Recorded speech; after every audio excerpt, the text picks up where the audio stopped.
नमस्कार साथियों, मैं Rohit Yadav bright career institute के इस ऑनलाइन परिवार में आप सभी का स्वागत करता हूं। उम्मीद करता हूं आप सभी स्वस्थ होंगे, मस्त होंगे और आप लोगों ने हमारे पुराने वाले वीडियो देखे होंगे। जैसे कि आप लोगों ने थंबनेल में देख ही लिया है, मैं आपके लिए लेकर आया हूं एमपी जीके और एमपी जीके का एक अनोखा टॉपिक, मध्य प्रदेश के प्रमुख पर्यटन स्थल। दोस्तों, यदि हम बात करें एमपीपीएससी की, यदि हम बात करें व्यापम की या आने वाली परीक्षा फॉरेस्ट गार्ड और पटवारी की, उन सभी परीक्षाओं में यह टॉपिक महत्वपूर्ण होने वाला है और आप देखोगे कि आपके यहां से 3 से 4 नंबर पक्के होने वाले हैं। तो शांति से आखिरी तक जुड़े रहिएगा हमारे इस सेशन के साथ। तो आइए आगे बढ़ते हैं और यदि आप हमारी ऑफलाइन बैचेस को ज्वाइन करना चाहते हैं तो दिए गए नंबर पर कांटेक्ट कर सकते हैं, जहां पर हम आपको उच्च गुणवत्ता के साथ में bank, SSC, railway, Vyapam, MPPSC, MP police, forest guard इत्यादि परीक्षाओं की तैयारी करवाएंगे। तो आइए आगे बढ़ते हैं हम लोग हमारे पहले प्रश्न की ओर। और जैसा कि आप लोग पहला प्रश्न पढ़ पा रहे होंगे, पहला प्रश्न हमारा क्या है? तो पहला प्रश्न हमारा है कि प्रसिद्ध कंदरिया महादेव मंदिर स्थित है। अर्थात यहाँ पे हमसे पूछा गया है कि कंदरिया महादेव मंदिर कहाँ पर स्थित है। तो गेस करिए जरा इसका आंसर क्या होने वाला है। मैं आपको समय देता हूँ 2 मिनट का या 2 सेकंड का। तो जैसे कि आप लोग गेस कर पा रहे होंगे, 4 ऑप्शन आपके सामने है, भोपाल, ग्वालियर, खजुराहो, जबलपुर। तो इसका जो राइट आंसर होगा प्यारे दोस्तों, वह होगा हमारा खजुराहो। क्या होगा? खजुराहो। ठीक है, खजुराहो का जो प्राचीन नाम है इसे खजुरवाहक भी कहते थे हम लोग। तो आइए खजुराहो के बारे में थोड़ा विस्तृत अध्ययन हम करते हैं जल्दी जल्दी से। उससे पहले यदि आपको ये इमेज दिख रही है तो ये जो इमेज है दोस्तों, यह है कंदरिया महादेव मंदिर की, जो कि आपको दिख रहा होगा। ये जो मंदिर है ना, ये मंदिर बने हुए हैं लाल बलुआ पत्थर से। किसके बने हुए हैं? लाल बलुआ पत्थर के बने हुए हैं। तो पहला प्रश्न क्या बनेगा कि सर कंदरिया महादेव मंदिर या जो खजुराहो के मंदिर है वह किस पत्थर से बने हुए हैं? तो याद रखिएगा कि वह लाल बलुआ पत्थर से बने हुए हैं, जो कि केन नदी के किनारे से हमने प्राप्त किए थे। किस नदी से किनारे से प्राप्त किए थे? केन नदी से। सर उससे पहले हमें ये बताओ कि ये जो खजुराहो है ये किस जिले में आता है सर? तो याद रखिएगा खजुराहो मध्य प्रदेश के छतरपुर जिले में आता है। किस जिले में आता है? छतरपुर जिले में आता है। इसके बाद में कंदरिया महादेव मंदिर या इसके अलावा और भी जो मंदिर है, ये सभी मंदिर किस पत्थर के बने हुए हैं? तो याद रखिएगा ये लाल बलुआ पत्थर के बने हुए हैं, जो केन नदी से प्राप्त किए गए थे। ठीक है, इसके बाद में यदि आप इसके प्लेटफॉर्म को देखोगे, इस मंदिर के प्लेटफॉर्म को, जिसके कारण इस मंदिर की हाइट बहुत ज़्यादा हो जाती है, तो इस प्लेटफॉर्म को कहा जाता है जगती। क्या कहा जाता है दोस्तों? जगती। और ये जो जगती है ना, ये बनी होती है किसकी? ग्रेनाइट की बनी है। ये किसकी बनी है? ये बनी है ग्रेनाइट की। ठीक है, अब थोड़ा सा ऊपर आप देख पा रहे होंगे कि यहाँ पे आपको छोटे छोटे शिखर दिख रहे हैं। तो ये जो मेन वाला शिखर है आपको दिख रहा है, इसकी बात कर रहा हूँ मैं, तो इसे कहा जाता है शिखर।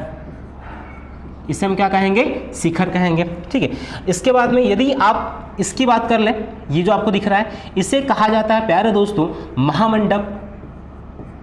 इसे हम क्या बोलते हैं? इसे बोलते हैं महामंडप। और ये इसके बाद में ये जो दिखा रहा है इसे बोलते हैं हम लोग मंडप। और ये जो लास्ट में आपको दिखाई दे रहा है इसे कहा जाता है प्यारे दोस्तों अर्धमंडप। इसे हम लोग क्या बोलते हैं? अर्धमंडप। ठीक है, तो और यहाँ पर ये जो शिखर है इसके ठीक नीचे होता है, इस मंदिर के नीचे यहाँ पर होता है गर्भगृह। गर्भगृह समझते होंगे, जहाँ पर जिस भी देवता की प्रतिमा स्थापित की जाती है उसे हम क्या बोलते हैं? उसे बोलते हैं गर्भगृह। ठीक है, तो आप इस मंदिर के विशेष पार्ट को देख पा रहे होंगे, जैसे कि इस प्लेटफॉर्म के कारण इस मंदिर की हाइट बहुत ज़्यादा है। आप देखेंगे कि जो खजुराहो के मंदिर होते हैं ना, इनकी हाइट बहुत ज़्यादा होती है। हाइट ज़्यादा होने का रीज़न क्या है? प्लेटफॉर्म किसका बना होता है? ग्रेनाइट का। और इसी प्लेटफॉर्म को कहा जाता है क्या? जगती। क्या कहेंगे? जगती। इसके बाद में ये होता है शिखर। शिखर के जस्ट नीचे होता है गर्भगृह, जहाँ पर देवी या देवता की प्रतिमा स्थापित की जाती है। इसके बाद में ये होता है महामंडप, ये होता है मंडप और ये होता है अर्धमंडप। ठीक है, उम्मीद करता हूं ये फैक्ट आपको समझ में आएंगे। आइए और हम बात करते हैं बाकी कुछ फैक्ट की जो खजुराहो से संबंधित रहेंगे। जैसे कि हम बात करें सर, सबसे पहले ये जो खजुराहो के मंदिर हैं ये किस राजवंश के द्वारा बनाए गए हैं? तो यदि हम पता करें तो हमें पता चलता है कि ये जो मंदिर है ना, यह चंदेल राजवंश के द्वारा या चंदेल वंश के द्वारा खजुराहो के मंदिरों का निर्माण करवाया गया था। किस वंश के द्वारा खजुराहो के मंदिर बनवाए गए हैं? तो याद रखिएगा चंदेल राजवंश के द्वारा या चंदेल वंश के द्वारा खजुराहो के मंदिर बनवाए गए हैं। ठीक है, एक्चुअली क्या था कि जब ये मंदिर बने थे ना, तब टोटल कितने मंदिर थे यहाँ पर? तो टोटल 85 मंदिर थे, टोटल 85 मंदिर थे। लेकिन हुआ क्या कि यहाँ पर कुछ कामुक प्रतिमाएं थी या लोगों को इसका नॉलेज नहीं था, यहाँ पर जंगल हो गए थे। तो समय के साथ साथ यदि हम देखते हैं तो अब जो है वर्तमान में यहाँ पर मंदिरों की संख्या हो गई है दोस्तों 22। हो सकता है कि आप लोगों ने हिंदी ग्रंथ अकादमी जैसी पुस्तकों में पढ़ा हो 25, लेकिन हमारी जो व्यापम ने आंसर की या व्यापम की आंसर की में जो आंसर माना गया है वो माना है 22। और बाकी मध्य प्रदेश हिंदी ग्रंथ अकादमी की MP JK की पुस्तक में आपको 25 मंदिर मिलेंगे। तो पहले कितने मंदिर थे सर? 85, अभी कितने हो गए हैं? 22 हो गए हैं। इन मंदिरों का निर्माण किसने करवाया था? तो चंदेल राजवंश के राजाओं द्वारा खजुराहो के मंदिरों का निर्माण करवाया गया था। ठीक है, और आगे बढ़ते हैं। एक व्यक्ति थे TS बर्ट। इन भाई साहब ने 1838 में, आप जानते हो कि इस समय हम लोग अंग्रेजों के गुलाम थे, ठीक है, तो 1838 में अंग्रेज सरकार का पहली बार ध्यान आकर्षित करवाया था या विस्तृत अध्ययन किया था, हम कह सकते हैं किसने? TS बर्ट ने। किसने किया था? TS बर्ट ने। TS बर्ट ने ही अंग्रेज सरकार को बताया था कि यहाँ पर प्राचीन मंदिर भी है, तब जाके इनका हमें पता चला था। और इसके बाद एक व्यक्ति आता है कनिंघम। कनिंघम ने 1854 में फिर अगली बार विस्तृत अध्ययन करके हमें बताया था कि यहाँ पर टोटल कितने मंदिर हैं या कितने मंदिर थे, कितने मंदिर हैं, इस प्रकार से पूरी जानकारी हमको दी थी। यदि और हम खजुराहो की बात करें तो याद रखना दोस्तों, जो खजुराहो है, इस खजुराहो के मंदिरों को, यहाँ पर जो मंदिर है ना, इन मंदिरों को हम 3 पार्ट में डिवाइड कर सकते हैं। कितने पार्ट में कर सकते हैं? 3 पार्ट में। 3 पार्ट कौन कौन से कर सकते हैं सर? सबसे पहले एक पार्ट होता है पश्चिमी समूह। एक भाग कौन सा होगा? पश्चिमी समूह। और एक भाग होता है पूर्वी समूह। और लास्ट पार्ट होगा वह होगा दक्षिणी समूह। अर्थात खजुराहो के मंदिरों को कितने भागों में विभाजित किया गया है? तो 3 भागों में विभाजित किया है। कौन कौन से? पश्चिमी समूह, पूर्वी समूह, दक्षिणी समूह। अब आपसे पूछ ले कि बताओ खजुराहो के मंदिरों को किस पार्ट में या किस भाग में विभाजित नहीं किया है? तो आप इसका आंसर क्या करोगे? इसका आंसर करोगे सर दक्षिणी समूह। दक्षिणी समूह हमको यहाँ पे दिखाई नहीं देता है, सॉरी दक्षिणी समूह दिखाई देता है, लेकिन यहाँ पे हमको उत्तरी समूह दिखाई नहीं देता है। ठीक, अब देखिए ये जो पश्चिमी समूह है ना, इस पश्चिमी समूह में आपको सबसे ज़्यादा मंदिर दिखाई देंगे, जैसे कि सूर्य मंदिर की बात कर ले, लक्ष्मण मंदिर की बात कर लें, या फिर अब जो हमारा प्रश्न है कंदरिया महादेव मंदिर, इसकी बात कर लें। ठीक है, इसके बाद में ये जो आपको पूर्वी समूह दिखाई दे रहा है, इस पूर्वी समूह में आपको जैन मंदिर दिखाई देते हैं, जैसे कि घंटाई महादेव या घंटाई मंदिर। ठीक है, इस प्रकार के जो भी जैन मंदिर है ये आपको यहाँ पर दिखाई देंगे। इसके बाद में दक्षिणी समूह में आपको जो मंदिर दिखाई देंगे वह होंगे चतुर्भुज मंदिर, दुल्हादेव मंदिर, इस प्रकार के मंदिर आपको दक्षिणी समूह में दिखाई देते हैं। तो मोटा मोटा हमें ये पता चला है कि खजुराहो के मंदिरों को हमने 3 भागों में विभाजित किया हुआ है। पहला होगा पश्चिमी, पूर्वी और दक्षिणी समूह। सबसे ज़्यादा मंदिर कहाँ पर होंगे सर? तो सबसे ज़्यादा मंदिर होंगे कहाँ पर? पश्चिमी समूह में। जैन धर्म के या जैन समाज के मंदिर हमें ज़्यादा कहाँ देखने को मिलेंगे? जैसे कि पार्श्वनाथ मंदिर, घटाई मंदिर, ये सभी आपको मिलेंगे पूर्वी समूह में। सर दुल्हादेव मंदिर कहाँ पर है? खजुराहो में, लेकिन खजुराहो के किस भाग में है? तो अब आप इसका आंसर कर सकते हो, किस भाग में होगा? दक्षिणी भाग में होगा। ठीक है, और भी कुछ फैक्ट है, जैसे कि यहाँ पर कंदरिया महादेव मंदिर है जो कि है यहाँ पर। ठीक है, इसके बाद में लक्ष्मण मंदिर,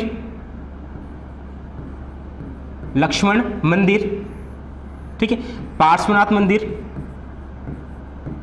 मंदिर और भी इस प्रकार से आदि कई दर्शनीय स्थल यहाँ पर आपको देखने को मिलेंगे। इसके साथ में आपको बता दूं कि जो हमारा खजुराहो है, इस खजुराहो को यूनेस्को ने अपनी विश्व धरोहर की सूची में कब शामिल किया था? तो याद रखिएगा दोस्तों, यूनेस्को ने खजुराहो को अपनी विश्व धरोहर की सूची में सन 1986 में शामिल किया था। कब शामिल किया था? 1986 में। और ये बात भी याद रखिएगा कि खजुराहो मध्य प्रदेश से यूनेस्को की विश्व धरोहर में शामिल होने वाला पहला स्थान था। तो शामिल कब किया था इसको? 1986 में। तो उम्मीद करता हूँ आप सभी को यह फैक्ट समझ में आए होंगे। इसी के साथ यदि आप स्क्रीनशॉट लेना चाहते हैं तो ले सकते हैं। हम आगे बढ़ते हैं हमारे अगले प्रश्न की ओर। ये फैक्ट आप सभी को क्लियर होंगे। यदि आपको इनसे संबंधित कोई डाउट आता है तो आप हमारे टेलीग्राम चैनल पर भी पूछ सकते हैं या फिर हमें कमेंट बॉक्स में भी पूछ सकते हैं, ठीक है, जिसका रिप्लाई हम आपको बराबर करेंगे। तो अगला प्रश्न हमारा है 2nd नंबर का कि सांदीपनी आश्रम कहाँ पर है। यहाँ पर हमसे पूछा गया कि सांदीपनी आश्रम कहाँ पर है। ऑप्शन है उज्जैन, इंदौर, छतरपुर और ओमकारेश्वर। तो इसका जो राइट आंसर होगा वह होगा उज्जैन। क्या होगा प्यारा दोस्तों? उज्जैन होगा। ठीक है, जैसे कि उज्जैन आप लोग जानते ही हो जिसे मंदिरों का शहर कहा जाता है। तो आइए हम बात करते हैं। उससे पहले यदि आपको ये आश्रम दिख रहा है, इमेज दिख रही है, तो ये जो इमेज है ना, यह इमेज है किसकी? सांदीपनी आश्रम की। और ऐसा कहा जाता है दोस्तों कि जो कृष्ण, बलराम और जो सुदामा थे, इन तीनों ने लगभग 64 दिनों तक यहाँ पर अध्ययन किया था। कितने दिनों तक किया था प्यारे दोस्तों? 64 दिनों तक यहाँ पर अध्ययन किया था। और इसी 64 दिनों के अध्ययन में इन्होंने यहाँ पर लगभग 64 कलाएं सीखी थी। कितनी कलाएं सीखी थी? 64 कलाएं सीखी थी। तो आपसे पूछ ले कि चलो बताओ मध्य प्रदेश का ऐसा कौन सा स्थान है जहाँ पर कृष्ण, सुदामा और बलराम जी ने विद्या प्राप्त की थी? तो क्या होगा उसका आंसर? उसका आंसर होगा उज्जैन। और उज्जैन में कहाँ की थी सर? तो सांदीपनी आश्रम में की थी। ठीक है, आइए अब उज्जैन जो है, उज्जैन में आप जानते हो भैया कालों के काल महाकाल है ना, कालों के काल महाकाल, जो कि हमारे पूरे भारत का एकमात्र दक्षिण मुखी ज्योतिर्लिंग है। ठीक है, और ऐसा कहा जाता है कि हमारे पूरे भारत में या टोटल ज्योतिर्लिंग कितने हैं? आप जानते हो कि 12 है। सिर्फ 12 ही ज्योतिर्लिंग क्यों है? तो ऐसा कहा जाता है कि जब पृथ्वी की उत्पत्ति हुई थी तो पहली बार सूर्य की 12 किरणें अलग अलग स्थानों पर पड़ी थी। और सूर्य की किरणें जहाँ जहाँ पर पड़ी थी ना, उसी जगह पर हम देखते हैं कि आज हमारे क्या है? 12 ज्योतिर्लिंग है। उसी में से 2 ज्योतिर्लिंग हमारे मध्य प्रदेश में है। ये गर्व की बात है दोस्तों कि मध्य प्रदेश में 2 ज्योतिर्लिंग है, एक उज्जैन में है और एक ओमकारेश्वर में है। और जो उज्जैन वाला महाकाल मंदिर है दोस्तों, यह भारत का एकमात्र दक्षिण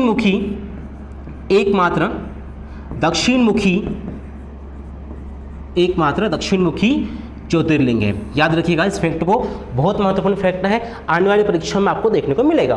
तो एकमात्र दक्षिण मुखी ज्योतिर्लिंग कहाँ पर है दोस्तों? उज्जैन में है। ठीक है, उज्जैन के इसके अलावा और भी हम बात करें कि उज्जैन में और क्या क्या देखने को हमें मिलता है, तो याद रखिएगा उज्जैन में जैसे आप देखेंगे बृहत्हरि की गुफाएं,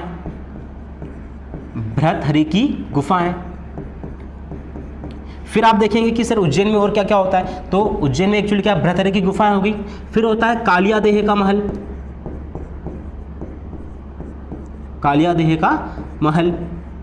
ठीक है, फिर मंगलनाथ। इस मंगलनाथ के बारे में ऐसा कहा जाता है दोस्तों कि सबसे पहले जो भारतीयों ने भूगोल को जो समझा था ना, वो कहाँ समझा था? तो यही उज्जैन में समझा था। ठीक है, तो मंगलनाथ भी कहाँ पर है? उज्जैन में है। इसके बाद में हम बात कर ले जंतर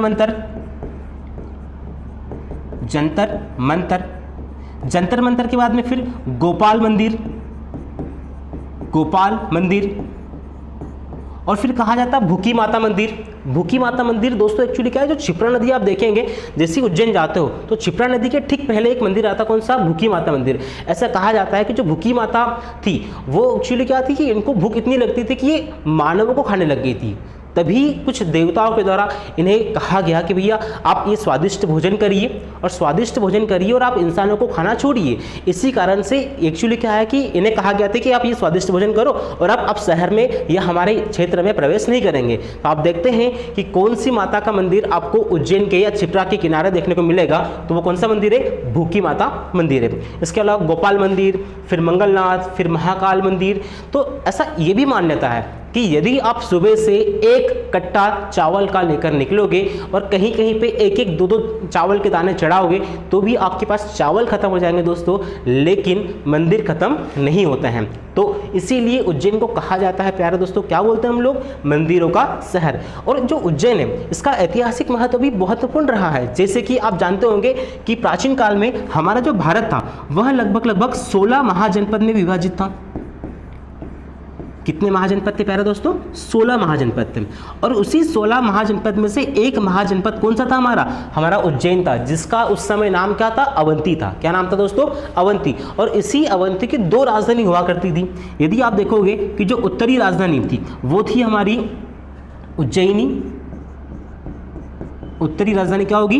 उज्जैनी होगी। और दक्षिणी राजधानी होगी माहिष्मती, जिसे हम लोग वर्तमान में क्या बोलते हैं? वर्तमान में हम लोग बोलते हैं महेश्वर। ठीक है, तो एक बार फिर से देख लेते हैं। जो सांदीपनि आश्रम है ये कहाँ पर है? उज्जैन में है, जहाँ पर कृष्ण, बलराम, सुदामा जी ने क्या किया था? अध्ययन किया था। कितने दिन अध्ययन किया था सर? लगभग 64 दिन अध्ययन किया था। और 64 दिनों में क्या किया था इन्होंने? तो याद रखिएगा 64 दिन में इन्होंने 64 कलाएं सीखी थी। कितनी कलाएं सीखी थी? 64 कलाएं सीखी थी। ठीक है, और दोस्तों यहाँ पर आपने देखा महाकाल मंदिर, जो कि भारत का एकमात्र दक्षिण मुखी ज्योतिर्लिंग है। और ज्योतिर्लिंग की कहानी आपको बताई मैंने कि जहाँ जहाँ पर जब पृथ्वी की उत्पत्ति हो रही थी तो उसी समय जहाँ जहाँ पर सूर्य की 12 किरणें पड़ी थी वहीं आज वर्तमान में क्या है? ज्योतिर्लिंग है। ठीक है, ज्योति का मतलब क्या होता है? प्रकाश। लिंग का मतलब क्या है भैया? ज्योतिर्लिंग हम बोलते ही है ना, उसी प्रकार से। फिर बृहत्तर की गुफाएं, कालियादेह महल, मंगलनाथ, जंतर मंतर, गोपाल मंदिर। इसके बाद में प्राचीन 16 महाजनपद में से अवंती महाजनपद भी इसे कहा जाता था, जिसकी 2 राजधानी थी, उज्जैनी और महेश्वर। उम्मीद करता हूं आप सभी को ये उज्जैन के बारे में कुछ फैक्ट क्लियर हुए होंगे। तो आइए आगे बढ़ते हैं हम लोग अब हमारे अगले प्रश्न की ओर। अगला प्रश्न क्या है? तो अगला प्रश्न है तीर्थराज के नाम से जाना जाता है, अर्थात तीर्थराज के नाम से किसे जाना जाता है? तो पहला ऑप्शन है ओरछा, अमरकंटक, खजुराहो और उज्जैन। तो इसका जो राइट आंसर होगा वह होगा प्यारे प्यारे दोस्तों अमरकंटक। अमरकंटक की यदि हम बात कर लें, बहुत ही मनोहारी स्थल है, दर्शनीय स्थल है, प्राकृतिक स्थल के नाम से जाना जाता है दोस्तों इसे, जिसे आदिवासियों का घर भी कहा जाता है। क्या बोलते हैं? आदिवासी का या आदिवासियों का घर बोलते हैं इसे हम लोग, आदिवासियों का घर। ठीक है, इससे पहले यदि हम बात कर ले हमारे मध्य प्रदेश की जीवन रेखा कही जाने वाली, लाइफ लाइन कही जाने वाली नर्मदा माता, नर्मदा नदी का उद्गम भी कहाँ से होता है? तो वो होता है दोस्तों कहाँ से? नर्मदा का उद्गम भी होता है कहाँ से? अमरकंटक से। कहाँ होता है? नर्मदा का उद्गम अमरकंटक से होता है, जो कि हमारे मध्य प्रदेश की सबसे लंबी नदी है। ठीक है, सबसे लंबी नदी है, जिसे पापहरणी नदी भी कहा जाता है। ऐसा कहा जाता है दोस्तों कि यदि आप गंगा में डुबकी लगाते हैं तो आपके सारे पाप धुल जाते हैं या पाप हर लिए जाते हैं, लेकिन नर्मदा माता के केवल दर्शन मात्र से आपके सारे पाप क्या होते हैं? हर लिए जाते हैं। ठीक है, तो नर्मदा, और याद रखना कि इस नर्मदा के ऊपर जो सबसे बड़ा घाट बना हुआ है, मतलब पूरी नर्मदा की हम बात कर लें, उद्गम से लेकर अवसान तक की पूरी बात कर लें, तो इस नर्मदा के ऊपर जो सबसे बड़ा घाट बना है ना, वह बना हुआ है कहाँ पर? खरगोन जिले के महेश्वर में। कहाँ बना हुआ है? महेश्वर में सबसे बड़ा घाट इसके ऊपर बना हुआ है। कहाँ पर? महेश्वर में। और महेश्वर किस जिले में आएगा सर? तो याद रखना महेश्वर आता है कहाँ पे? खरगोन जिले में आता है। खरगोन जो कि मिर्ची के लिए प्रसिद्ध है। ठीक है, तो आइए आगे बढ़ते हैं। ये जो आपको दिख रहा है इसे कहा जाता है नर्मदा कुंड। ये जो इमेज है ये किसकी है? नर्मदा कुंड की है।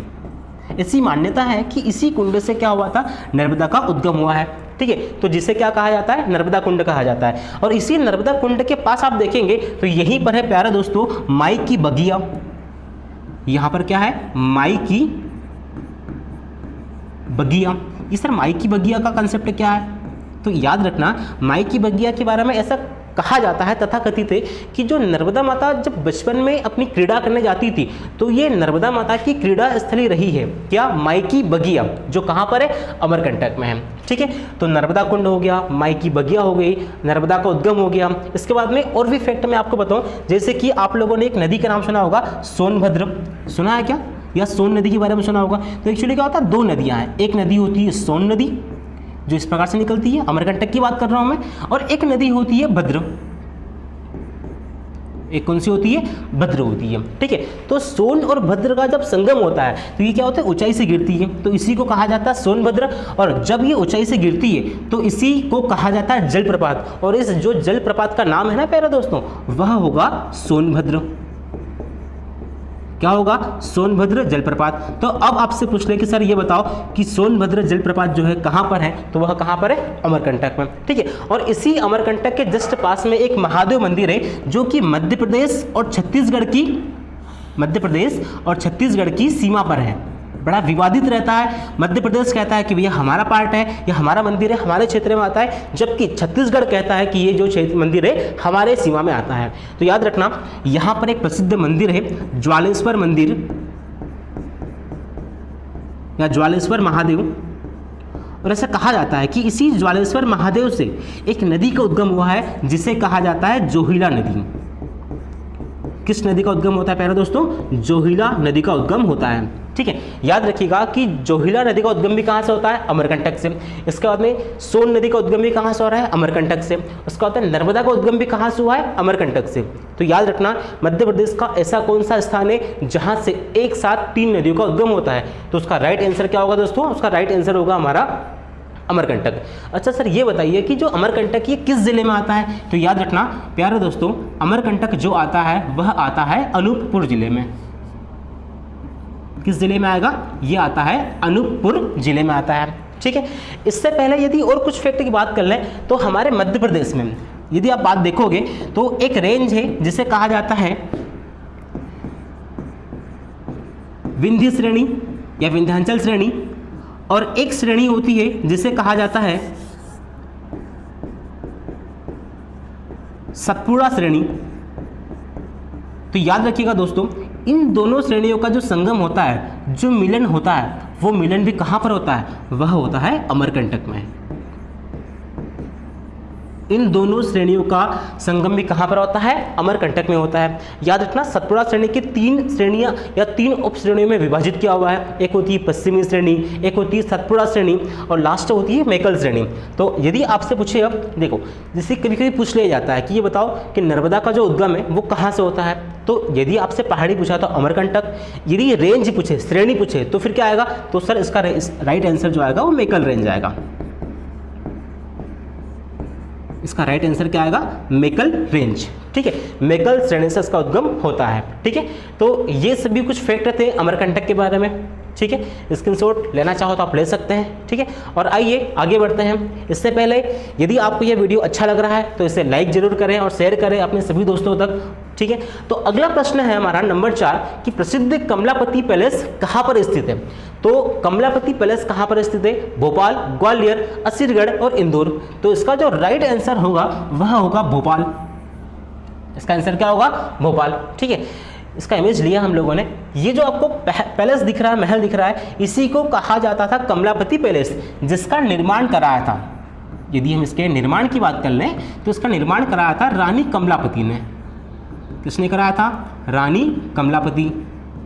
रानी कमलापति सर कौन थी? तो याद रखना एक गौड़ शासिका थी, और इसी रानी कमलापति के द्वारा जो भोपाल शहर है ना, ये भोपाल शहर उपहार में दिया था किसे? इस भोपाल शहर को उपहार में दिया था दोस्त मोहम्मद खान को।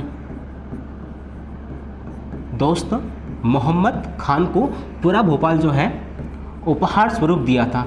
ठीक है, तो भोपाल दोस्त मोहम्मद खान के पास कहाँ से आया था? तो वो आया था कहाँ से? रानी कमलापति के पास में। ऐसा कहा जाता है कि रानी कमलापति ने ही दोस्त मोहम्मद खान को उपहार स्वरूप भोपाल क्षेत्र दिया था।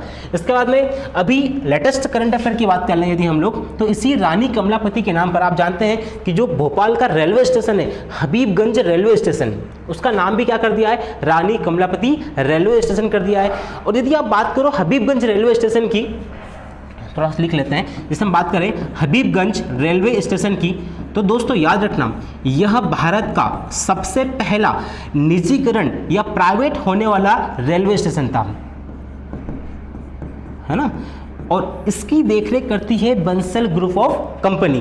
ठीक है, तो याद रखना हबीबगंज रेलवे स्टेशन का नया नाम अब क्या हो गया है? तो उसका नया नाम हो गया है रानी कमलापति रेलवे स्टेशन। रानी कमलापति सर कौन थी? तो याद रखना ये गौड़ शासिका थी, और जिनके द्वारा दोस्त मोहम्मद खान को भोपाल उपहार स्वरूप दिया गया था। सर अब यदि हमसे प्रश्न पूछे कि ये बताओ कि भोपाल की स्थापना किसने की थी, तो यदि आपसे यहाँ पर प्रश्न पूछे कि जो प्राचीन भोपाल है ना, इस प्राचीन भोपाल की स्थापना किसने की थी, हम बात करते हैं प्राचीन भोपाल की। तो प्राचीन भोपाल की स्थापना की थी दोस्तों परमार राजा भोज ने। किसने की थी? परमार राजा भोज ने की थी। लेकिन अब यदि हमसे यही पूछे सर आधुनिक भोपाल की स्थापना किसने की थी, तो याद रखिएगा आधुनिक भोपाल की स्थापना की थी किसने? दोस्त मोहम्मद खान ने। यहाँ मैं लिख देता हूँ ताकि आप याद रहेगा कि आधुनिक भोपाल की स्थापना किसने की थी, तो दोस्त मोहम्मद खान ने की थी। दोस्त मोहम्मद खान ने आधुनिक भोपाल की स्थापना की थी। ठीक है, इसके बाद में यदि आपसे पूछे कि सर दोस्त मोहम्मद खान का उत्तराधिकारी कौन था, तो याद रखिएगा दोस्त मोहम्मद खान का जो उत्तराधिकारी था वह था यार मोहम्मद खान। कौन था? यार मोहम्मद खान। पहले दोस्त आया, फिर दोस्त के बाद में उसका यार आ गया, तो दोस्त और यार मोहम्मद खान। ठीक है, और यदि इससे पहले हम बात करें सर, MPSI का प्रश्न एक है कि भोपाल की प्रथम फर्स्ट महिला शासिका, भोपाल की प्रथम या पहली महिला शासिका कौन थी? तो याद रखना दोस्तों, भोपाल की जो पहली महिला शासिका थी उनका नाम है कुदसिया बेगम। इनका नाम क्या है? कुदसिया बेगम।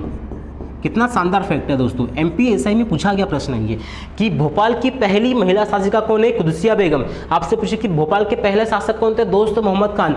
भोपाल को या भोपाल दोस्त मोहम्मद खान को कहाँ से प्राप्त हुआ था? रानी कमलापति से प्राप्त हुआ था। इसके बाद में प्राचीन भोपाल की स्थापना राजा भोज, आधुनिक भोपाल की स्थापना दोस्त मोहम्मद खान। दोस्त मोहम्मद खान को उत्तराधिकारी यार मोहम्मद खान, और यार मोहम्मद खान के बाद हम देखते हैं कि पहली महिला शासिका कौन बनती है? कुदसिया बेगम। फिर यहाँ पे यहीं से स्टार्ट होता है बेगमों का शासन पूरे भोपाल में। ठीक है, और इसके बाद में यदि हम बात करें कि सर ये तो एक रियासत था, भोपाल रियासत था, तो क्या भोपाल रियासत को भारतीय संघ में शामिल किया गया था? बिल्कुल किया गया था। तो यदि आपसे क्वेश्चन पूछे कि भोपाल रियासत को भारतीय संघ में, भोपाल रियासत को भारतीय संघ में कब शामिल किया था? तो याद रखना ये डेट बड़ी महत्वपूर्ण है दोस्तों। 1 जून 1949 को भोपाल को जो है भारतीय संघ में शामिल किया गया था। और जब शामिल किया था ना, तब इसके जो नवाब थे वो थे नवाब हमीदुल्लाह खान। नवाब हमीदुल्लाह खान। ठीक है, तो याद रखना हमीदुल्लाह खान के समय भोपाल को भारतीय संघ में शामिल किया था। ठीक है, कब शामिल किया था? 1 जून 1949 को शामिल किया था भोपाल को हमने। ठीक है, तो आइए आगे बढ़ते हैं। इसी के साथ भोपाल के कुछ और फैक्ट हैं, जैसे कि सर क्या भोपाल शुरू से मध्य प्रदेश की राजधानी था क्या? जैसे आप जानते हैं कि भोपाल क्या है? हमारे मध्य प्रदेश की राजधानी है। तो भोपाल मध्य प्रदेश की राजधानी कब बना? भोपाल मध्य प्रदेश की राजधानी बनता है कब? 1 नवंबर 1956 को। कब बनता सर? 1 नवंबर 1956 को। अब सर ये बताइए कि जब भोपाल 1 नवंबर 1956 को बना था, तो क्या 1956 के पहले मध्य प्रदेश की कोई राजधानी नहीं थी क्या? बिल्कुल थी, लेकिन उसका नाम क्या था? उसका नाम था नागपुर। ठीक है, जो कि वर्तमान महाराष्ट्र राज्य में आता है। ठीक है, इसके बाद में यदि हम बात कर लें कि सर भोपाल जो है वो जिला कब बना, तो याद रखना भोपाल जिला बनता है दोस्तों 26 जनवरी 1972 को। इसके बाद सर ये बताइए कि भोपाल संभाग कब बना? भोपाल संभाग कब बना? तो याद रखना 1972 में भोपाल जो है संभाग बनता है।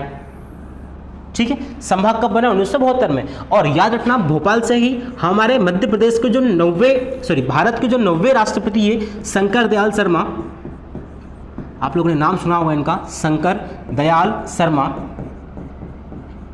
ये भी कहाँ से थे? भोपाल से थे। ये कहाँ से थे? भोपाल से थे, जो भारत के 90वें राष्ट्रपति बने हैं। ठीक है, तो उम्मीद करता हूँ भोपाल से संबंधित ये सारे फैक्ट क्लियर हुए होंगे। एक बार हम रिपीट कर लेते हैं फटाफट, जैसे कि कमलापति पैलेस कहाँ पर होगा? भोपाल में। सर ये किसने बनाया था? रानी कमलापति ने बनाया था। ठीक है, रानी कमलापति कौन थी? जो कि गोंड शासिका थी। इसके बाद में आप ये बताइए सर राजधानी कब बना? 1 नवंबर 1956। गठन से पूर्व राजधानी क्या थी? नागपुर थी, आप लोग जानते ही हैं। जिला कब बना? 26 जनवरी 1972 को। संभाग कब बना? 1972 में। सर एक डाउट हो सकता है आपके माइंड में आ रहा हो कि सर राजधानी पहले बन गया और जिला बाद में बना क्या? बिल्कुल, राजधानी जब बना था तब यह सीहोर जिले की एक तहसील थी। किस जिले की तहसील थी? सीहोर जिले की एक तहसील थी, और बाद में इसे हमने 26 जनवरी 1972 को एक अलग जिला बनाया था। ठीक है, इसके बाद में भारत के 90वें राष्ट्रपति शंकर दयाल शर्मा भी कहाँ से? भोपाल से हैं। और ये सारे फैक्ट मैंने आपको फिर यहाँ पे कवर कराया है। ठीक है, बड़ा मोस्ट इंपोर्टेंट क्वेश्चन हो सकता है दोस्तों, रानी कमलापति से चर्चा में रही है, इसके बाद में हबीबगंज रेलवे स्टेशन से, और ये सारे महत्वपूर्ण प्रश्न तो बाकी परीक्षा में पूछे गए हैं, जो आगे भी पूछे जाने की संभावना रहेगी। तो इसी के साथ हम बढ़ते हैं अगले प्रश्न की ओर, और अगला प्रश्न हमारा है कि भीमबेटका शैलाश्रय की खोज की गई थी। शैलाश्रय मतलब शैल आश्रय, शैल का मतलब होता है पत्थर, आश्रय का मतलब होता है निवास करना। तो भीमबेटका, जिससे हम लोग अपनी सरल भाषा में गुफा समूह बोल सकते हैं, तो भीमबेटका गुफाओं की खोज किसने की थी? तो याद रखना भीमबेटका गुफाओं की खोज करी थी दोस्तों वीएस वाकणकर ने। किसने की थी? वीएस वाकणकर ने। और याद रखना एक्चुअली क्या है कि ये जो गुफा है ना, इस गुफा पर इस प्रकार के अलग अलग चित्र पाए गए हैं। क्या पाए गए हैं? पुराने जो जनजातीय चित्र थे या आदिवासी चित्रकला थी वह पाई गई है, और आदिवासी चित्रकला के साथ में आदिवासी निवास भी यहाँ पर पाए गए हैं। ठीक है, तो भीमबेटका गुफा समूह की खोज किसने की? वीएस वाकणकर ने। ये जो आपको गुफा दिखाई दे रही है यही गुफा कौन सी है? भीमबेटका। भीमबेटका का सामान्य अर्थ होता है सर भीम के बैठने का स्थान। क्या होगा? भीम के बैठने का स्थान। भीम के बैठने का स्थान। सर ये किस जिले में है? तो याद रखना ये अब्दुल्लागंज एक स्थान है, अब्दुल्लागंज। और ये अब्दुल्लागंज किस जिले में आता है? तो याद रखना अब्दुल्लागंज आता है किस जिले में? ये आता है रायसेन जिले में। किस जिले में आता है? रायसेन जिले में। तो अब्दुल्लागंज रायसेन में भीमबेटका गुफा समूह है जिसकी खोज किसने की थी? वीएस वाकणकर ने की थी। ठीक है, तो आइए आगे बढ़ते हैं हम अगले प्रश्न की ओर। अगला प्रश्न है कि सतपुड़ा की रानी कहा जाता है? क्या शानदार प्रश्न है कि सतपुड़ा की रानी कहा जाता है। तो आप लोग गेस कर पा रहे होंगे पंचमढ़ी, अमरकंटक, मालवा और उज्जैन। तो इसका जो सही उत्तर होगा वह होगा पंचमढ़ी। क्या होगा? पंचमढ़ी। ठीक है, ये जो दर्शनीय स्थल मनोहर आप इमेज देख पा रहे होंगे ये कहाँ की है? पंचमढ़ी की है। और इसी को हम लोग बोलते हैं सतपुड़ा की रानी। अभी मैंने आपको बताया था कि सतपुड़ा और विंध्याचल पर्वत श्रेणी का मेल कहाँ पर होता है। यदि आप लोगों ने इस वीडियो को शांति से सही तरीके से देखा है तो आप मुझे कमेंट बॉक्स में इसका आंसर कमेंट करेंगे जब भी आप इसका वीडियो देख रहे होंगे। ठीक है, तो अब क्या है कि पंचमढ़ी को सतपुड़ा की रानी कहा जाता है। सर ये पंचमढ़ी जो है किस जिले में आता है? तो याद रखना दोस्तों पंचमढ़ी जो आता है वह आता है होशंगाबाद जिले में। लेकिन अब जो है होशंगाबाद जिले का नाम चेंज कर दिया है। अब इसका जो नया नाम हो गया है वह हो गया है नर्मदापुरम। इसका नया नाम क्या होगा दोस्तों? नर्मदापुरम होगा। तो पंचमढ़ी किस जिले में आएगा? होशंगाबाद प्राचीन नाम था, तत्कालीन नाम था। वर्तमान नाम बताइए सर। वर्तमान नाम क्या होगा? नर्मदापुरम। इसके बाद में यदि हम पंचमढ़ी की बात कर लें, यदि आप यहाँ पर नहीं गए हो तो एक बार विजिट करके आइएगा। बहुत ही शानदार जगह है। जैसे कि हम देखें यहाँ पर क्या क्या देखने को मिलता है सर, तो बहुत सारे वाटरफॉल है जैसे कि बी वाटरफॉल, बी जलप्रपात, बड़ा महादेव। ये क्या है सर? एक मंदिर है, बड़ा महादेव मंदिर। और बड़ा महादेव मंदिर के बारे में ये कहा मतलब तथाकथित है कि क्या है कि जो महादेव विष्णु जी थे, विष्णु जी ने जो भस्मासुर को मोहिनी का रूप धारण करके उसको जो भस्म कराया था वही स्थान कौन सा है? ये पंचमढ़ी का बड़ा महादेव मंदिर है। आपने कहानी सुनी होगी भस्मासुर की। ठीक है, कि भस्मासुर ने वरदान प्राप्त कर लिया था। इसी कारण से एक्चुअली कहा था कि हमारे विष्णु जी को मोहिनी का रूप धारण करना पड़ा और इसी स्थान पर भस्मासुर को उन्होंने भस्म किया था। ठीक है, इसके बाद में बड़ा महादेव मंदिर हो गया, बी जलप्रपात हो गया। फिर यहाँ बात कर ले हांडी खो का मतलब होता है सर खाड़ी। तो ये एक्चुअली क्या सबसे गहरा स्थान है ये हांडी खो। इसके बाद में मध्य प्रदेश पुलिस प्रशिक्षण केंद्र भी यहाँ पर है। मध्य प्रदेश पुलिस प्रशिक्षण केंद्र भी कहाँ पर है? तो वो है दोस्तों पंचमढ़ी में। इसके बाद में पंचमढ़ी में और भी आप आओगे तो इसे कहा जाता है क्या? सतपुड़ा की रानी। इसके बाद में इसी को कहा जाता है मध्य प्रदेश का कश्मीर। इसे हम क्या बोलते हैं? मध्य प्रदेश की कश्मीर। सर आप तो ये बताओ कि जैसे हमने पढ़ा था कि भीमबेटका गुफा समूह की खोज किसने की? तो हमने कहा वीएस वाकणकर ने। खजुराहो के बारे में किसने बताया? टीएस बर्टन ने। क्या वैसे ही कोई व्यक्ति था जिसने हमको सबसे पहले पंचमढ़ी के बारे में बताया हो? तो बिल्कुल याद रखिएगा पंचमढ़ी के बारे में सबसे पहले हमको बताया था किसने? जनरल टेलर ने। किसने बताया था दोस्तों? जनरल टेलर के द्वारा सबसे पहले विस्तृत अध्ययन या विस्तृत हमको इसके बारे में बताया गया था। किसने बताया था? जनरल टेलर ने बताया था। ठीक है, तो पंचमढ़ी को कहा जाता है सतपुड़ा की रानी। और याद रखिएगा यहीं पर हमारे मध्य प्रदेश की सबसे ऊंची चोटी, उसका नाम क्या है दोस्तों? तो मध्य प्रदेश की सबसे ऊंची चोटी आप लोग गेस कर पा रहे होंगे कौन सी है? धूपगढ़। मध्य प्रदेश की सबसे ऊंची चोटी कौन सी है? धूपगढ़। तो वही पंचमढ़ी में महादेव पर्वत पर स्थित है। किस पर्वत पर है? महादेव पर्वत पर मध्य प्रदेश की सबसे ऊंची चोटी स्थित है। इसकी हाइट कितनी है सर? तो इसकी हाइट है 1350 मीटर। कितनी है? 1350 मीटर। ठीक है, तो मध्य प्रदेश की सबसे ऊंची चोटी कौन सी है? धूपगढ़। कहाँ पर है? पंचमढ़ी में। किस पर्वत पर है? महादेव पर्वत पर है। याद रखिएगा एमपीपीएससी में यही क्वेश्चन एज इट इज 3 साल तक कंटिन्यू थोड़ा सा फेरबदल करके पूछा गया है। तो बड़ा महत्वपूर्ण प्रश्न है जो आने वाली फॉरेस्ट गार्ड या बाकी व्यापम की परीक्षाओं में इंपॉर्टेंट हो सकता है कि मध्य प्रदेश की सबसे ऊंची चोटी कौन सी है? तो वो है धूपगढ़। कौन से पर्वत पर है? महादेव पर्वत पर है। अब यदि यहाँ पे आपसे रेंज पूछा जाए कि सर ये बताओ कि महादेव पर्वत किस श्रेणी में आता आता है तो उसका जो राइट आंसर होगा वह होगा सतपुड़ा श्रेणी। ठीक है, तो उम्मीद करता हूँ ये सारे फैक्ट आपको क्लियर होंगे। इसी के साथ आगे बढ़ते हैं हम लोग। अच्छा, कुछ जलप्रपात और भी बच गए हैं, जैसे कि हम बात कर लें, एक होता है यहाँ पर रजत जलप्रपात, रजत जलप्रपात। इसके बाद में रजत हो गया, रजत जलप्रपात। ठीक है, इसके बाद में यहीं पर पाई जाती है दोस्तों पांडव गुफाएं। क्या पाई जाती है? पांडव गुफाएं। तो ये 2 स्थान छूट रहे थे, ठीक है, जो कि हो सकता है कि आपके आने वाली परीक्षाओं में आपसे पूछ लें। तो अब अगला प्रश्न क्या है कि हिंडोला महल और जहाज महल कहाँ पर स्थित है? ठीक है, ऑप्शन भोजपुर, मांडू, रीवा और नोटा, इसमें से कोई नहीं। तो इसका जो राइट आंसर होगा, आप गेस कर पा रहे होंगे, हो सकता है बहुत बार गए भी हो, उसका राइट आंसर क्या होगा? मांडू। इसका राइट आंसर क्या होगा? मांडव। ठीक है, जिसे सादियाबाग या करीमनगर भी अंग्रेजों के ज़माने में कहा जाता था। क्या बोलते थे इसका प्राचीन नाम? या तो कहेंगे सादियाबाग, सादियाबाग, या इसी को बोलते थे करीमनगर, करीमनगर, या इसी को कहा जाता था मछली की नगरी। इसे हम क्या बोलते थे? मछली की नगरी। तो ये सभी मांडू के प्राचीन नाम है। कोई कोई किताबों में इसे मांडवगढ़ या मांडव, इन सभी नामों से भी जाना जाता है। ठीक है, तो ये जो आपको 2 महल दिखाई दे रहे हैं, इसमें से एक महल, ये वाला जो महल है, यह महल है जहाज महल। इसका नाम जहाज महल इसलिए पड़ा है क्योंकि इसके आइट साइड क्या है? तालाब है, जैसे कि कर्पूर तालाब है, मुंज तालाब है। ठीक है, और इसकी जो आकृति या जो इसका हमको दृश्य प्रतीत होता है वो एक जहाज के समान प्रतीत होता है, इसीलिए इसे जहाज महल कहा जाता है। तो जहाज महल कहाँ पर है? मांडव में है। इसके बाद में यदि हम बात करें हिंडोला महल की, हमारा प्रश्न क्या था? देखिए प्रश्न क्या हमारा कि हिंडोला महल और जहाज महल। जहाज महल की फोटो आपको बता दी मैंने। अगला कौन सा है? हिंडोला महल। ये जो इमेज आप देख पा रहे हैं ये किस महल की है? तो याद रखना ये जो है हिंडोला महल की इमेज है। किस महल की इमेज है? हिंडोला महल की इमेज है। और ये जो है किसकी है? जहाज महल की। सर इसके अलावा और क्या क्या मांडव में खास है? तो याद रखना दोस्तों, आप लोगों ने उस कहानी सुनी होगी बाज बहादुर,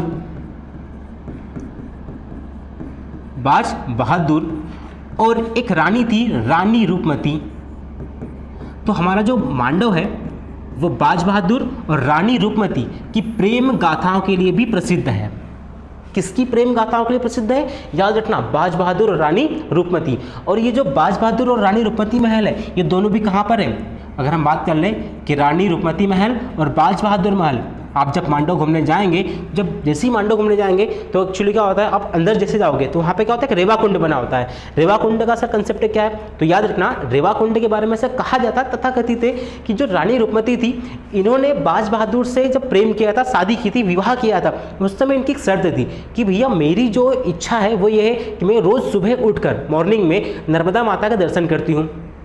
ठीक है, तो इसीलिए रेवा कुंड कहाँ बनवाया गया था? वो बनवाया गया था मांडव में। तो रेवा कुंड आपसे पूछे कि सर रेवा कुंड बताइए, रेवा कुंड भी कहाँ पर है? मांडव में है। और आप देखेंगे कि दोनों जो प्रेमी युगल है, रानी रूपमती, बाज बहादुर, इन दोनों का महल आमने सामने बनाया है। जैसे कि एक साइड ऊंचाई पर बना है रानी रूपमती महल, और उसी के जस्ट सामने आप थोड़ा नीचे आओगे तो वहाँ बना हुआ है बाज बहादुर महल। ठीक है, तो सादियाबाग, करीमनगर, मछली नगरी, बाज बहादुर महल, रानी रूपमती महल, हिंडोला महल, जहाज महल, इसके बाद में चंपा बावड़ी, चंपा बावड़ी। ठीक है, चंपा बावड़ी के साथ में हाथी महल, हाथी महल, हाथी महल के बाद में यहाँ पर है, हाथी महल हो गया। हाथी महल के बाद में यहाँ पर है होशंग शाह का मकबरा। मोस्ट इंपोर्टेंट क्वेश्चन हो सकता है दोस्तों, ये याद रखना इसे। क्या नाम इसका है? होशंग शाह का मकबरा। तो होशंग शाह का मकबरा कहाँ पर है प्यारे दोस्तों? याद रखना, होशंग शाह का जो मकबरा है वह कहाँ पर है? वह है मांडव में। अब इतनी क्या खास बात सर इसमें? तो याद रखना, आप लोगों ने देखा होगा, सुना भी होगा कि ताजमहल जो है वो किसका बना हुआ है? तो ताजमहल किसका बना है? संगमरमर का। लेकिन याद रखना, उस ताजमहल को बनाने का आइडिया कि संगमरमर से ताजमहल बनना चाहिए, वो आइडिया हमें आया था वो कहाँ से? होशंग शाह के मकबरे से। ऐसा क्या है सर इसमें? याद रखना, भारत में संगमरमर से निर्मित प्रथम इमारत यदि आपसे पूछे तो उसका जो आंसर होगा वह क्या होगा, वह होगा होशंग शाह का मकबरा। तो होशंग शाह का जो मकबरा है ना प्यारे दोस्तों, ये भारत में संगमरमर से बना हुआ पहली इमारत है। और इसी को देखकर जो शाहजहां थे, अपनी प्रेमिका, अपनी पत्नी का निधन होने के बाद इनको आइडिया आया था कि क्यों ना हम जो ताजमहल बनाएंगे वो किसका बनाएंगे, संगमरमर का। और आप जानते हो कि उनकी जो प्रेमिका है उनका नाम क्या था, मुमताज। और मुमताज का निधन कहाँ पे हुआ था, उनकी कब्र कहाँ पर है, तो वो है बुरहानपुर में है। ठीक है। और पहले जो ताजमहल बनाने का आइडिया आया था वो ये था कि हम कहाँ बनाएंगे, बुरहानपुर में बनाएंगे। लेकिन हमारे यहाँ की जलवायु और कुछ अन्य कारणों को देखते हुए वर्तमान में ताजमहल कहाँ बनाया गया है, तो वर्तमान में ताजमहल बनाया गया है आगरा में। ठीक है। और बात कर ले मांडव की, दोस्तों याद रखना ये परमार राजाओं की राजधानी भी रहा है प्राचीन काल में, और अलग अलग फिर यहाँ पर शासक राज करते रहे हैं। ठीक है। और सबसे महत्वपूर्ण प्रश्न ये है प्यारे दोस्तों कि ये जो मांडव है ना, इसी मांडव को कहा जाता है city of Joy. City of Joy अर्थात सर ये क्या होता है, जिसे हिंदी में कहेंगे आनंद की नगरी। क्या कहेंगे, आनंद की नगरी। आप जाओगे बहुत ही ज़्यादा आनंद आएगा आपको यहाँ पर, जहाँ आपको एक से एक किले, महल, प्राचीन कलाएं देखने को मिलेगी। इसीलिए मांडव को कहा जाता है आनंद की नगरी। ठीक है। तो आइए इसी के साथ हम बढ़ते हैं अब हमारे अगले प्रश्न की ओर। इससे पहले एक फैक्ट याद रखना दोस्तों कि यहाँ पर चतुर्भुज राम मंदिर है, एक मंदिर है चतुर्भुज राम मंदिर, बड़ा प्रसिद्ध मंदिर है चतुर्भुज राम मंदिर। और इसके बारे में ऐसी मान्यता है, ऐसा कहा जाता है कि ये भारत का पहला ऐसा मंदिर है जहां पर राम भगवान के 4 भुजा हैं, 4 हाथ हैं। ठीक है। तो चतुर्भुज राम मंदिर कहां पर है, मांडव में है। ठीक है। इसी के साथ यहीं पर है नीलकंठेश्वर महादेव मंदिर। नीलकंठेश्वर महादेव मंदिर, नीलकंठेश्वर महादेव मंदिर भी कहाँ पर है दोस्तों, वो भी कहाँ पर है, मांडव में है। ठीक है। तो उम्मीद करता हूँ ये सारे फैक्ट आपको याद हो रहे होंगे, समझ में आ रहे होंगे। तो अगला फैक्ट हमारा क्या है कि सांची के स्तूप का संबंध किस धर्म से है, वैष्णव, जैन, बौद्ध और भागवत। तो इसका जो सही उत्तर होगा वह होगा बौद्ध धर्म। सही उत्तर क्या होगा इसका सही उत्तर जो होगा वह होगा बौद्ध धर्म। सर सांची, पहले ये बताइए सर स्तूप का मतलब क्या होता है। तो स्तूप का मतलब ये होता है कि हो सकता है कि वहाँ पर कोई अवशेष रखे गए हों। ठीक है। संग्रह, कलेक्शन बोल सकते हैं, टोम बोलते हैं इसे इंग्लिश में हम लोग। ठीक है। अब सांची जो है सर किस जिले में आता है, याद रखना सांची जो आएगा वह आएगा रायसेन जिले में। किस जिले में आता है, रायसेन जिले में सांची आता है। ठीक है। और याद रखना ये जो सांची के स्तूप है इसका निर्माण कराया गया था सम्राट अशोक के द्वारा। इसका निर्माण किसने कराया था, सम्राट अशोक के द्वारा। सर किस धर्म से संबंधित है, तो अभी देखा हम लोगों ने ये है बौद्ध धर्म से संबंधित है। किस धर्म से, बौद्ध धर्म से। और जो गौतम बुद्ध थे, गौतम बुद्ध के जो 2 शिष्य हैं प्यारे दोस्तों, गौतम बुद्ध के जो 2 शिष्य हैं कौन कौन, एक का नाम है मोगलायन, 2 मिनट रुकना। ठीक है। 2 जो शिष्य थे मोगलायन और सारनाथ, इन दोनों की जो अवशेष रखे गए हैं वो कहाँ रखे गए हैं, तो ये रखे गए हैं सांची के स्तूपों में। जो सांची के स्तूप है इनकी संख्या कितनी है, इनकी संख्या कितनी है, 3 है। ठीक है। सबसे बड़ा, सेकंड और छोटा। जो छोटा वाला स्तूप है ना वहीं पर गौतम बुद्ध के 2 शिष्यों का अवशेष रखा गया है। ठीक है। इसके साथ हम बात करें सर, ये जो आपको इमेज दिख रही है ना अच्छे से, ये जो इमेज है किसकी है, सांची के स्तूप की है, जो कि 2017 से आपको 200 के नोट पर देखने को मिलता होगा। कितने के नोट पर देखने को मिलता होगा, 200 के नोट पर देखने को मिलता होगा। कब से, 2017 से। ठीक है। इसके बाद में सर ये जो इमेज है ना, अब देखो इसमें एक्चुअली क्या होता है, अलग अलग आकार होता है। जैसे कि आपको बीच में दिखाई दे रहा है, इसे कहा जाता है अंड, इसे हम क्या बोलते हैं, अंड बोलते हैं। फिर ये जो आपको दिखाई दे रहे हैं खंभेनुमा संरचना, इसी को कहा जाता है तोरण, इसे क्या बोलते हैं, तोरण बोलते हैं। इसके बाद में फिर ये जो आपको दिख रहा है इसे कहा जाता है वेदिका, इसे हम क्या कहेंगे, वेदिका। फिर ये जो स्थल यहां पर होता है बीच में, उससे बोलते हैं प्रदक्षिणा पथ, प्रदक्षिणा पथ। ठीक है। और ऊपर जो आपको यहां दिखाई दे रहा है इसे कहा जाता है हर्मिका, क्या बोलते हैं, हर्मिका। याद रखना दोस्तों, जब एमपीपीसी आप मेल से लिखेंगे तो वहां पर हमें आएगा कि सांची के स्तूप का वर्णन कीजिए। हो सकता है आपसे 5 नंबर में पूछ ले, हो सकता है 11 में आ जाए, ठीक है। तो ये आपको वहां पे विस्तृत बताना पड़ेगा कि तोरण क्या है, वेदिका क्या होती है, अंड किसे बोलते हैं, हर्मिका क्या है, दक्षिणापथ क्या होता है। दक्षिणापथ का मतलब क्या होता है, जहां पर परिक्रमा की जाती है। क्या की जाती है, परिक्रमा की जाती है, ठीक है। तो सांची का किस जिले में है सर, रायसेन में। और याद रखना दोस्तों, सांची के स्तूप को खजुराहो के साथ, खजुराहो के बाद मतलब यूनेस्को की विश्व धरोहर सूची में, यूनेस्को की विश्व धरोहर की सूची में शामिल किया गया था। कब किया गया था, तो याद रखना 1989 में शामिल किया गया था। कब शामिल किया था दोस्तों, 1990 में यूनेस्को की विश्व धरोहर की सूची में, विश्व धरोहर की सूची में शामिल किया गया था। याद रखना, मध्य प्रदेश के 3 स्थान हैं, एक स्थान खजुराहो मैं आपको बता चुका हूं, उसके अलावा फिर सांची है 1990, और 2003 में शामिल किया गया था हमारा भीमबेटका गुफा समूह, ठीक है। याद रखना, इसको याद कैसे रख पाएंगे, जिससे आपको यहाँ पे लिख के बता देता हूँ। एक्चुअली क्या है, यूनेस्को की अगर हम बात कर लें, जिसका हेडक्वार्टर कहाँ पर है सर, तो इसका हेडक्वार्टर कहाँ पर है, पेरिस फ्रांस में। इसका मुख्यालय कहाँ पर है, पेरिस फ्रांस में। इसकी स्थापना 1945-46 में इसकी स्थापना की गई थी, ठीक है। इसके बाद में सर इसका मुख्यालय देखा हमने पेरिस फ्रांस में। इसकी जो विश्व धरोहर की सूची है ना, इस विश्व धरोहर की सूची में मध्य प्रदेश के 3 स्थल शामिल हैं वर्तमान में। विश्व धरोहर में 3 स्थान कौन कौन से हैं आपको बता ही चुका हूं मैं। 1986 में शामिल किया था हमने किसको, खजुराहो को, ठीक है। इसके बाद में फिर आप देखेंगे कि भैया 1989 में शामिल किया था किसे, सांची को, ठीक है। इसके बाद में 2003 में शामिल किया गया था किसे, 2003 में शामिल किया गया था भीमबेटका गुफा समूह को,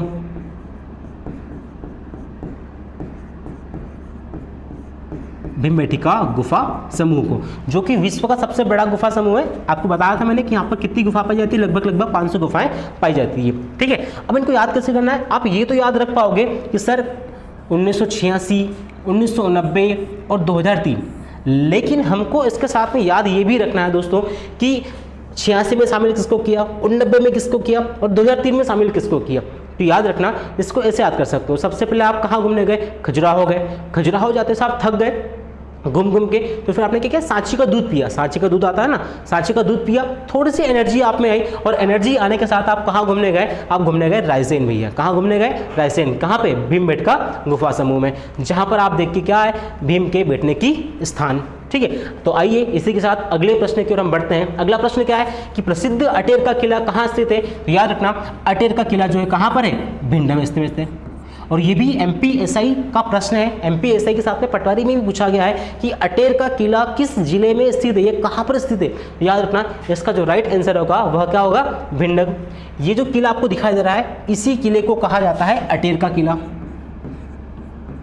अटेर का किला कहाँ पर है दोस्तों, तो ये है भिंड में, ठीक है। तो अटेर का किला कहाँ पर होगा, भिंड में। तो आइए आगे बढ़ते हैं अगले प्रश्न की ओर। और भारत का पहला मोस्ट आईएमपी प्रश्न हो सकता है आने वाली परीक्षाओं की दृष्टि से, भारत का पहला रामायण कला संग्रहालय कहाँ स्थापित हुआ है, ठीक है। गेस करिए जरा, दमोह, खजुराहो, ओरछा, ओमकारेश्वर। तो इसका जो राइट आंसर होगा वह होगा ओरछा। क्या होगा, ओरछा होगा, ठीक है। भारत का रामायण कला संग्रहालय, ध्यान से देख लीजिए इस प्रश्न को, आपको आने वाली परीक्षाओं में देखने को मिलेगा। रामायण कला संग्रहालय कहाँ पर है, तो रामायण कला संग्रहालय कहाँ पर है, ओरछा में है, ठीक है। अब आगे बढ़ते हैं। देखिए ये जो संग्रहालय आपको दिख रहा है, म्यूजियम दिख रहा है, ये क्या है, भारत का पहला, ये नहीं बोल रहा कि मध्य प्रदेश का पहला, भारत का पहला रामायण कला संग्रहालय कहाँ पर है, तो ये है भैया हमारे ओरछा में है। इंडिया का फर्स्ट रामायण कला संग्रहालय कहाँ पर है, ओरछा में है। इसके साथ में सर ये बताओ कि ओरछा जो है किस जिले में आता है, तो याद रखना ओरछा जो है वो निवाड़ी जिले में आता है। किस जिले में आता है दोस्तों, निवाड़ी जिले में आता है। और याद रखना यही मध्य प्रदेश का 52वां जिला बना है। मध्य प्रदेश का 52वां जिला कौन सा बना है, वो बना है निवाड़ी। और इसी के साथ में सर ओरछा की यदि हम बात कर ले तो यहाँ पर आपको देखने को मिलेंगे जहांगीर महल। कौन सा महल मिलेगा आपको, जहांगीर महल। फिर राजा राम मंदिर, राजा राम मंदिर। याद रखना, यहाँ पर राम भगवान को राजा के रूप में पूजा जाता है। कहाँ पर? ओरछा में। क्या नाम है उसका? राजा राम मंदिर। इसके बाद में हम बात कर लें, राजा राम मंदिर हो गया। और याद रखना एक और फैक्ट है इतिहास से कि ओरछा की विक्टोरिया किसे कहा जाता है? क्या फैक्ट है? ओरछा की विक्टोरिया, ओरछा की विक्टोरिया किसे कहा जाता है? तो ओरछा की विक्टोरिया कहा जाता है लड़ई सरकार को। ये मध्य प्रदेश पुलिस की परीक्षा में पूछा गया था कि लड़ई सरकार, ठीक है, याद रखना ओरछा की विक्टोरिया किसे कहा जाता है? लड़ई सरकार को कहा जाता है। इसके बाद में फिर आपको देखने को मिलेगा यहाँ पर राजा राम मंदिर, फिर इसके बाद में जहांगीर महल, और आप इसको देख ही चुके हो, भारत का पहला हमारा रामायण कला संग्रहालय। और किस जिले में आता है? ये निवाड़ी जिले में आता है, ठीक है। और याद रखना ओरछा जो है ये बेतवा नदी के किनारे स्थापित है या स्थित है। किस नदी के किनारे स्थित है दोस्तों? ये बेतवा नदी के किनारे स्थित है, ठीक है। इसी के साथ बढ़ते हैं अगले प्रश्न की ओर। और अगला प्रश्न भी महत्वपूर्ण प्रश्न है कि आदिवासी संग्रहालय कहाँ पर स्थित है? तो ऑप्शन है पातालकोट, मंडला, डिंडोरी और बालाघाट, ठीक है। तो इसका जो राइट आंसर होगा वह होगा पातालकोट। सर ये पातालकोट कहाँ पर आता है? तो याद रखना ये जो पातालकोट आता है, ये पातालकोट आता है छिंदवाड़ा जिले में। किस जिले में आएगा दोस्तों? छिंदवाड़ा जिले में आता है। ये जो आपको सुंदर सा दृश्य दिखाई दे रहा है ना, इसी को कहा जाता है आदिवासी संग्रहालय, जो कहाँ पर है? पातालकोट में। और इसी के साथ यदि हम बात करें छिंदवाड़ा की, तो छिंदवाड़ा के पातालकोट से ही एक जनजाति है भारिया जनजाति, भारिया जनजाति। तो इस भारिया जनजाति का उद्गम स्थल माना जाता है दोस्तों पातालकोट। क्या माना जाता है? पातालकोट। तो आपसे प्रश्न पूछा जाएगा कि ये बताओ भारिया जनजाति का उद्गम स्थल या जन्म स्थली क्या है? तो पातालकोट। पातालकोट किस जिले में आता है? छिंदवाड़ा में। और यहीं पर बनाया गया है हमारा आदिवासी संग्रहालय, ठीक है। उम्मीद करता हूँ आप सभी को सेशन में मजा आ रहा होगा। तो देखिए अब पातालकोट में कौन सी जनजाति का उद्गम हुआ है? भारिया जनजाति की। और याद रखना इसी भारिया जनजाति को कहा जाता है जंगलियों के जंगली। क्या कहा जाता है दोस्तों इसे? जंगलियों के जंगली। याद रखना यह प्रश्न पूछा जा चुका है और पूछा भी जाएगा आने वाली परीक्षाओं में कि जंगलियों के जंगली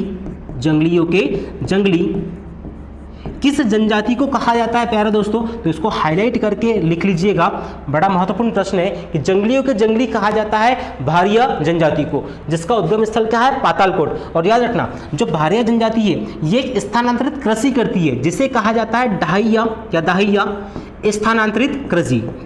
क्या कहा जाता है दोस्तों? स्थानांतरित कृषि को ढाहिया स्थानांतरित कृषि।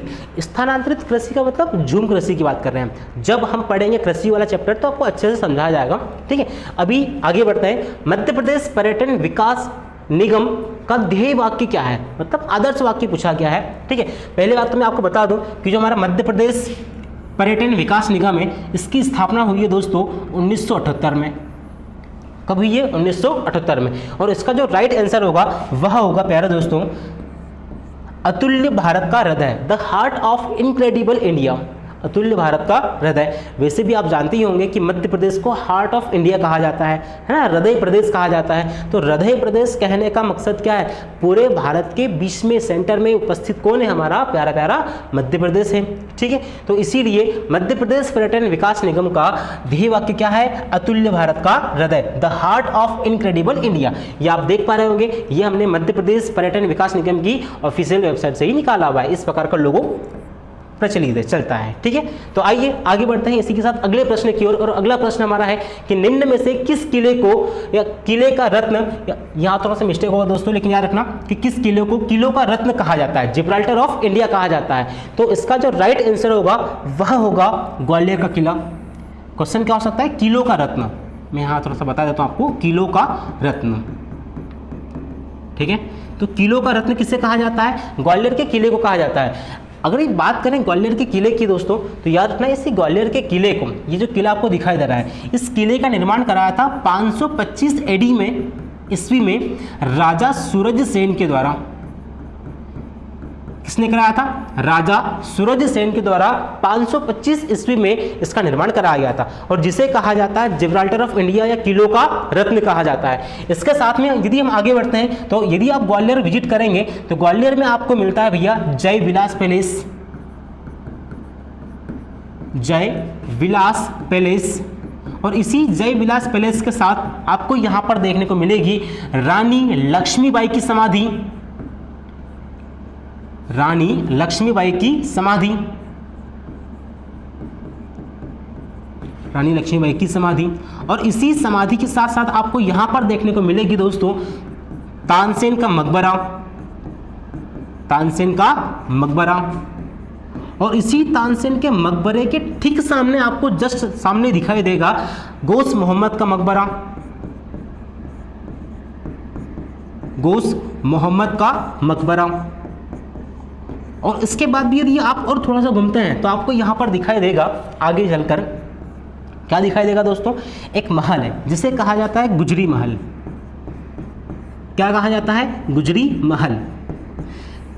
ऐसा कहा जाता है कि जो राजा मानसिंह थे, राजा मानसिंह, इन्होंने अपनी प्रेमिका, अपनी भाषा में कहें तो गर्लफ्रेंड, प्रेमिका, गर्लफ्रेंड के लिए, प्रेमिका के लिए इन्होंने क्या बनाया था, तो प्रेमिका के लिए इन्होंने एक महल बनाया था। उसका नाम क्या था, गुजरी महल।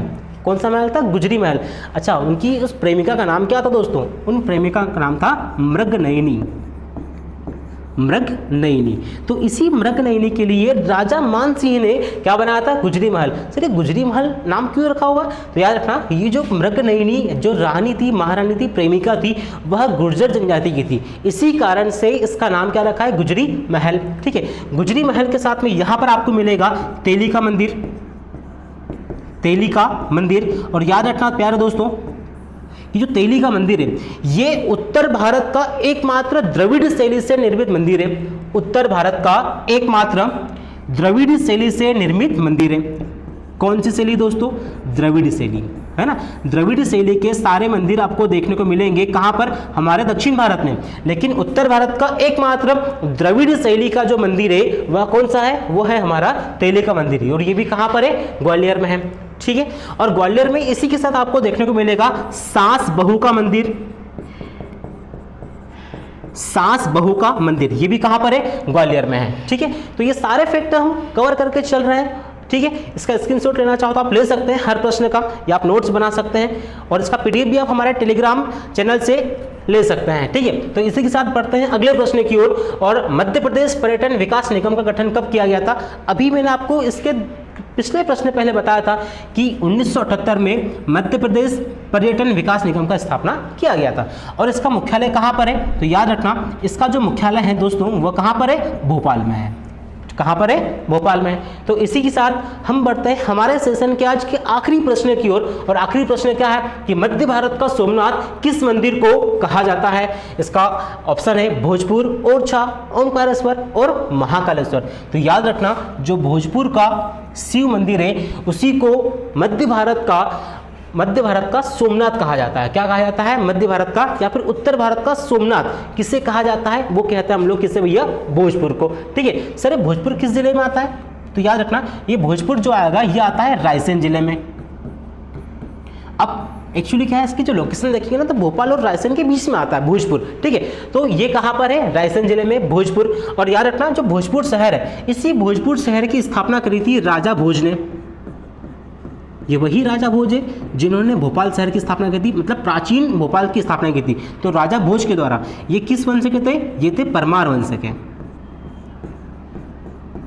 ये किस वंश के दोस्तों, परमार वंश के थे। ठीक है, तो मध्य भारत का सोमनाथ किस मंदिर को कहा जाता है, भोजपुर को कहा जाता है। किस जिले में, रायसेन और भोपाल के मध्य इसकी लोकेशन आती है। ठीक है, और यहाँ पर क्या है, हमारे मध्य प्रदेश का सबसे ऊंचा शिवलिंग स्थित है। ठीक है, तो दोस्तों यह हम लोग मध्य प्रदेश के पर्यटन से 15 प्रश्न लेकर आए थे, या कुछ महत्वपूर्ण प्रश्न का संग्रह बोल सकते हो जो कि विभिन्न परीक्षाओं में पूछे गए हैं। इसी के साथ यदि आप हमारे और भी वीडियो देखना चाहते हैं तो हमारे इस चैनल को लाइक, शेयर एंड सब्सक्राइब करें। और यदि आप हमें कोई सुझाव देना चाहते हैं तो कमेंट बॉक्स में कमेंट करके बता सकते हैं। साथ ही अब आपके मन में डाउट आ रहा होगा कि सर इस वीडियो का पीडीएफ कहाँ मिलेगा, क्योंकि हमको नोट्स बनाने में दिक्कत होती है। तो दोस्तों आपकी आसानी के लिए हम लोगों ने टेलीग्राम चैनल बनाया हुआ है, तो आप नीचे दी गई हुई लिंक को क्लिक करके हमारा टेलीग्राम चैनल ज्वाइन कर सकते हैं, जहां से आपको इन सारे वीडियोस की पीडीएफ मिल जाएगी। ठीक है, थैंक यू।